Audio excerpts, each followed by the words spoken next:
They called it suicide.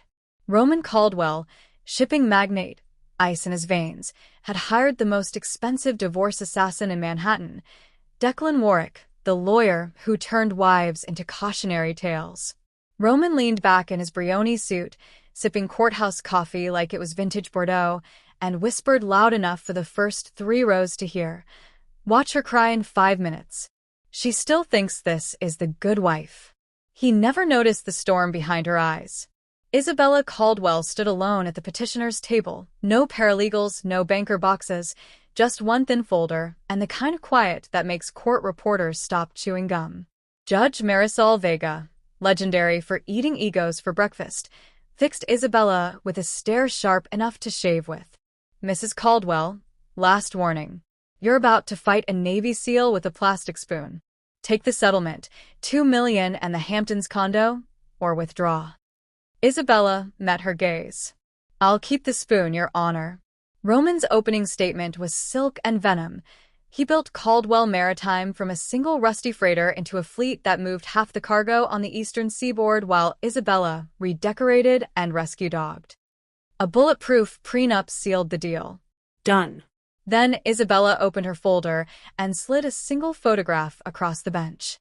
A grainy still from a private jet security cam, Roman and his 25-year-old logistics coordinator, Chloe, boarding for Dubai, using the corporate jet registered to a Delaware shell that didn't appear on any disclosure. The temperature in the room dropped 10 degrees. Declan's jaw flexed so hard his veneers creaked. Over the next 48 hours, the courtroom became a crime scene in slow motion. Isabella produced offshore accounts in Guernsey titled to Chloe's golden retriever, literally. A second set of books showing Roman siphoned the seafarers' pension fund to buy Chloe a South Beach penthouse in the shape of a yacht. Audio. 12 years of bedtime confessions captured by the baby monitor Roman insisted stay in their bedroom for the dogs. His own voice bragging how he paid Isabella's former therapist to prescribe pills that turned her into a zombie who wouldn't notice the money disappearing. Roman's meltdown was operatic. He tried to flip the table.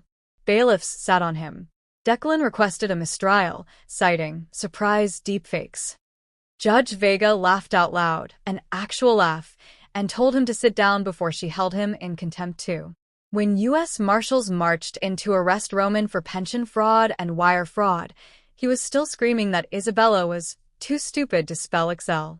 Judge Vega granted Isabella temporary control of the company to prevent collapse.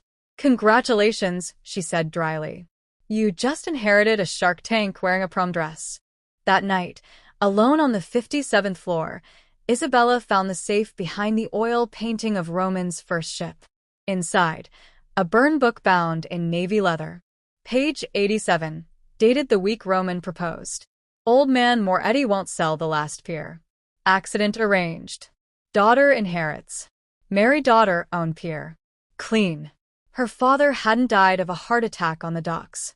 He'd been crushed by a runaway forklift so Roman could expand the terminal. The intercom buzzed. Declan Warwick was downstairs with urgent settlement revisions.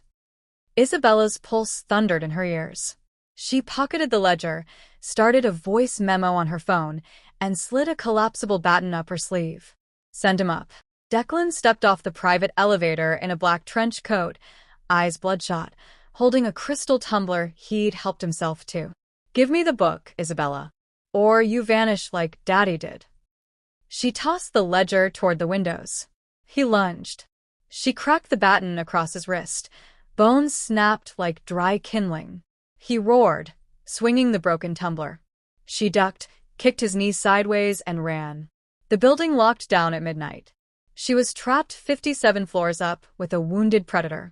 He hunted her through glass corridors lit only by exit signs, limping, bleeding, promising creative deaths.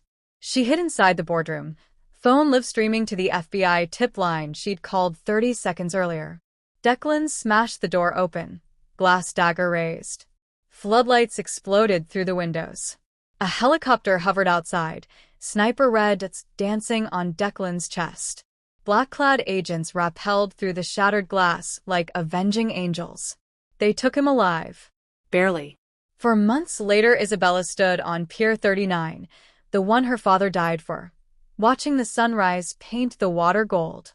Caldwell Maritime was now 100% employee-owned. The pension fund was repaid with interest. Roman got 40 years. Declan took a plea and still won't see daylight until 2068. She opened her hand and let her father's old Union badge fall into the harbor. They laughed because she used to steam his shirts. They never realized the woman who knows exactly how you like your cuffs pressed also knows exactly where you hide the blood. Some queens don't need crowns. They just need the receipts.